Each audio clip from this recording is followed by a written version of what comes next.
In this 4th century fragment of a book written in the Coptic language, we have a new, previously unknown gospel. 8 lines on the front, 6 lines on the back.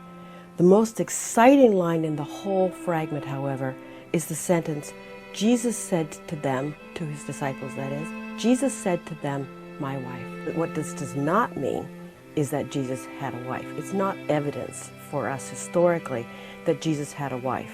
It's quite clear evidence, in fact, that some Christians, probably in the second half of the 2nd century, that's between about 150 and 200 AD, thought that Jesus had a wife. We have, of course, in the last decades, numerous examples of these kinds of things, where they found Jesus' tomb, or they found James's ossuary. So I was extremely skeptical, and without actually too much trouble, I saw how the sentences right in front of what's existing, that is to say, what would be in the missing part that fit with the mother, was very closely related to a particular saying in the Gospel of Thomas.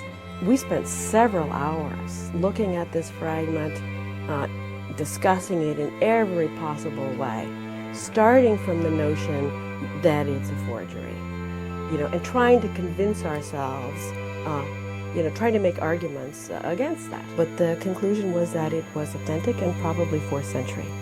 I was very interested in asking a question, when was the first time that we have evidence of that anybody actually said Jesus was not married? And I was surprised to find that it is indeed right during the same period when we're dating this fragment.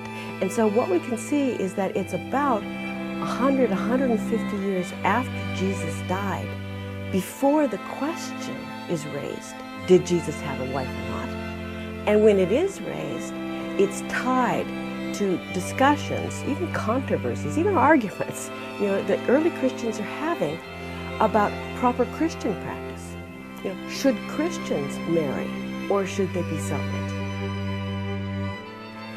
Quem come a minha carne e bebe o meu sangue tem a vida eterna, e eu o ressuscitarei no último dia.